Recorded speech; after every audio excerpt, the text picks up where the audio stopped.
Olá! O assédio sexual em lugares como a sala de aula e as implicações deste crime na vida da vítima e do réu. E as consequências da perda de uma chance para um estudante aprovado em curso que foi cancelado por instituição federal. Você vai ver a partir de agora. Professor de instituição federal se aproveita da condição de superioridade e na sala de aula comete crime de assédio e é condenado no TRF da Primeira Região.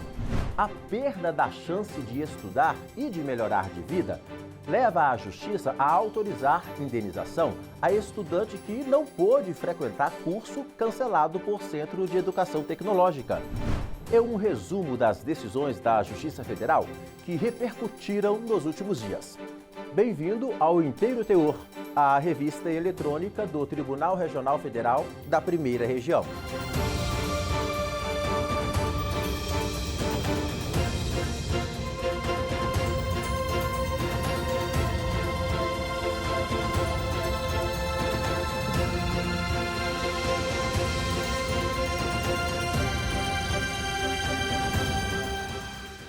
No trabalho, em casa, na sala de aula e até nos reality shows, acusações de assédio sexual causam indignação, sofrimento e feridas que às vezes nunca cicatrizam. Mesmo com a existência de leis e de campanhas de conscientização, as mulheres continuam sendo os principais alvos desse tipo de abuso que ocasiona ainda situações de constrangimento e de vulnerabilidade. Um servidor público que se aproveitou da condição de professor de universidade pública para assediar a aluna foi condenado em processo julgado pelo Tribunal Regional Federal da Primeira Região. Na nossa primeira reportagem, vamos mostrar como esse tipo de crime, que não é incomum, pode ser denunciado.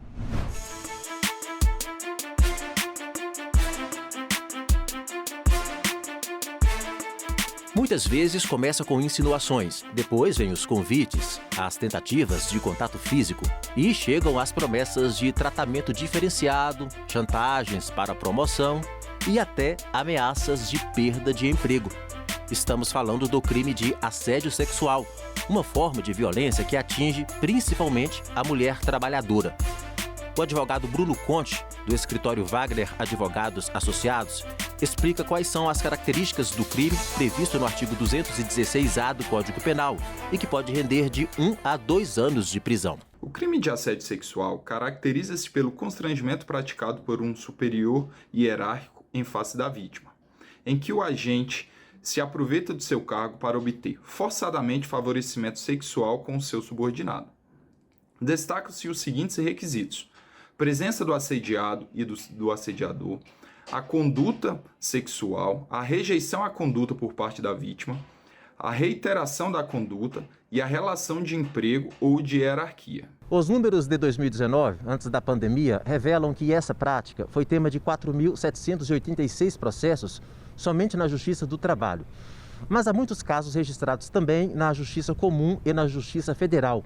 A maioria dos processos corre sob segredo de justiça para resguardar a identidade e a segurança das vítimas e assegurar que não haja vazamento de informações que prejudiquem as investigações e a análise dos casos, que ocorrem sob diversas formas e em diferentes instituições. Em um deles, por exemplo, o TRF da Primeira Região manteve a condenação de um agente público por assédio. Ele perdeu o cargo após confirmada a autoria, a materialidade e o dolo da ação criminosa. No julgamento, os desembargadores consideraram precedente do Superior Tribunal de Justiça, que reconheceu a relação de superioridade hierárquica entre professor e aluno nos casos em que esse profissional se vale da sua posição para obter vantagem sexual. Segundo o especialista Bruno Silva, é importante destacar que o crime de assédio sexual tem duas categorias: por chantagem ou por intimidação. O assédio sexual por chantagem depende necessariamente do abuso de poder por parte do assediador. Ou seja, a vítima sente-se ameaçada de perder certo benefício se não concordar com as propostas ou lhe é oferecido determinado ganho se consentir com as investidas. Já o assédio sexual por intimidação funda-se na criação de um ambiente hostil à vítima. A relação de poder ou de hierarquia não é relevante, podendo o assediador ser até de nível hierárquico inferior ao da vítima. Pode ocorrer, por exemplo, nas relações médico-paciente, enfermeiro-paciente, professor-aluno. No caso de agentes públicos, o regime jurídico único dos servidores não trata especificamente do assédio sexual, mas, se comprovada em nível administrativo, a conduta pode ser enquadrada até como improbidade e resultar na perda do cargo público. Segundo a psicóloga Edialida Bergman, que atua na área clínica, vítimas de assédio sexual ou de outros tipos de abuso, como o assédio moral e violência física, podem desenvolver transtornos e adoecer. Elas podem desenvolver vários tipos de transtornos psicopatológicos que vão desde um agravamento no estado de ansiedade até um transtorno de ansiedade generalizada com síndrome do pânico, fobias, um transtorno de estresse pós-traumático, quadros de depressão, transtornos de imagem, transtornos alimentares, abuso de substâncias, comportamentos de automutilação, até pensamento e ideação suicida. A psicóloga destaca a importância do apoio da família e da sociedade às vítimas. Então, as vítimas de algum tipo de abuso, de assédio, elas precisam ser acolhidas e encaminhadas imediatamente para um atendimento psicoterápico. E esse abusador precisa ser denunciado aos órgãos competentes como uma forma imediata de proteção a essa vítima. A denúncia é o primeiro passo para se quebrar o ciclo da violência. Em casos de flagrante, o Disque 190 da Polícia Militar é a melhor opção. O Ligue 180 também recebe queixas de violência sexual, mas não de casos em andamento. E do canal do Ministério Público do Trabalho, a vítima trabalhadora pode, inclusive, pedir que seus dados fiquem em sigilo e a empresa não saberá a autoria da queixa. Os contatos são estes que apareceram no vídeo. O Inteiro TO volta daqui a pouco e você vai ver. Cancelamento de curso garante a estudante indenização pela perda da chance de estudar. Eu giro com as decisões da Justiça Federal da Primeira Região em várias áreas. Voltamos em instantes. Até já!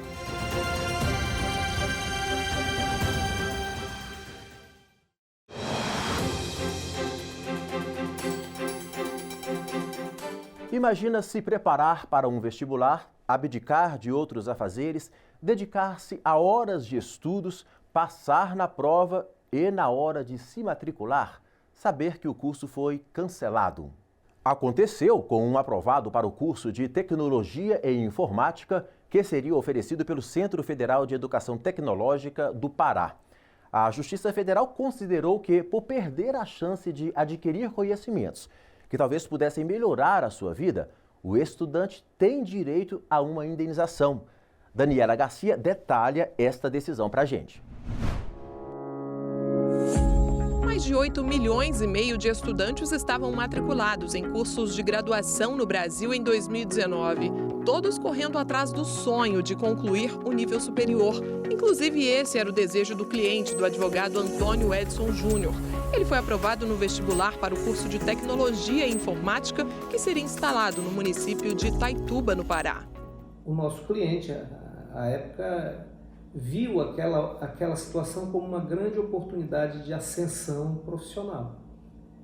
Se submeteu ao concurso, foi aprovado, comemorou,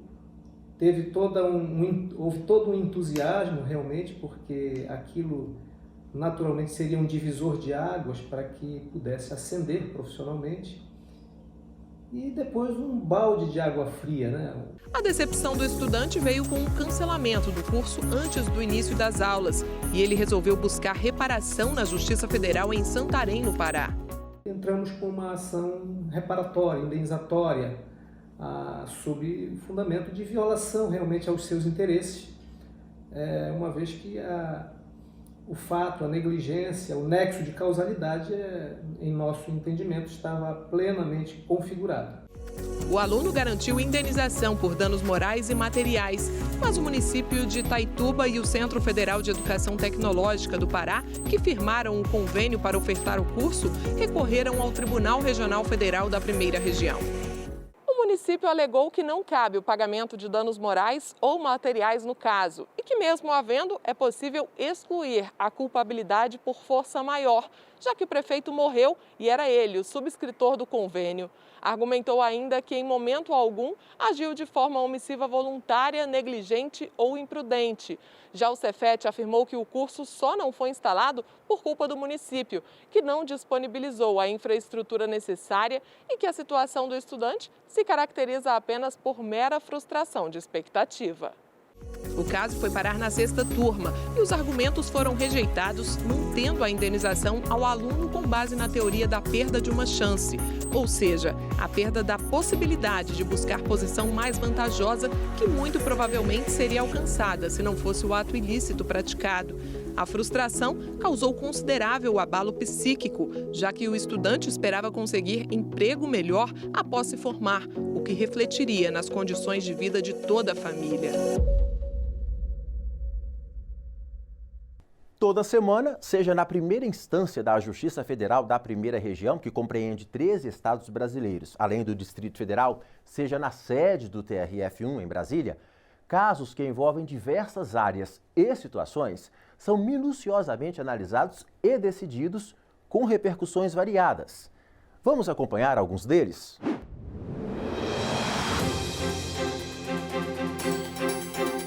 Olá! O TRF da Primeira Região decidiu que portadora de esclerose múltipla pode ingressar na universidade se aprovada dentro das cotas para pessoas com deficiência. A autora do processo realizou a prova do Enem para o curso de Medicina da Universidade Federal de Goiás e foi classificada dentro das vagas destinadas às pessoas com deficiência, mas teve a matrícula negada pela instituição.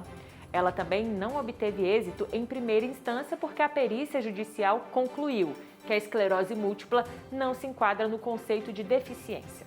Mas ao julgar o recurso da autora, o desembargador federal Carlos Augusto Brandão considerou que a esclerose múltipla é uma doença debilitante e sem cura, que afeta o cérebro e medula espinhal. Também pesou na decisão o laudo apresentado pela autora, comprovando problemas de visão. Sendo assim, por unanimidade, a 5ª turma decidiu que a autora se enquadra sim na condição de pessoa com deficiência, fazendo jus à matrícula no curso superior pelo sistema de cotas. A 5ª turma também decidiu favoravelmente a 2 irmãos gêmeos que pediam matrícula em colégio pertencente à Universidade Federal de Juiz de Fora. Como apenas um dos irmãos havia conquistado a vaga em sorteio para cursar o ensino fundamental, a mãe pediu na Justiça a nulidade do item do edital, que determina que somente o candidato sorteado terá direito à matrícula, mesmo em casos assim. O pedido se baseou nos princípios da proteção à família e da igualdade formal. O relator do processo no TRF1, desembargador federal Carlos Augusto Pires Brandão, concedeu a liminar considerando que o edital destoa do princípio da razoabilidade, já que o ingresso de apenas um dos irmãos gêmeos na escola significaria oferecer tratamento diferenciado, desestruturando a vida familiar. Entendimento seguido à unanimidade pelo colegiado. Já a 7ª turma do TRF1 decidiu que carro adquirido depois da inscrição em dívida ativa de pendência do vendedor pode ser penhorado. Os magistrados acolheram a apelação da Fazenda Nacional contra a sentença que impediu a penhora que recaía sobre o veículo comprado nessas condições.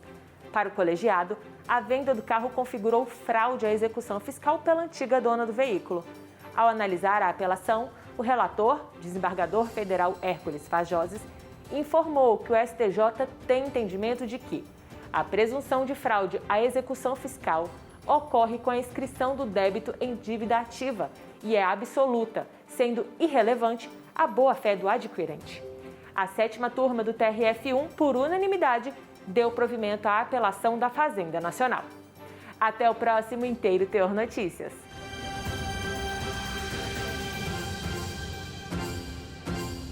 No portal do TRF da Primeira Região e também nas nossas redes sociais, você encontra mais notícias e decisões da Justiça Federal.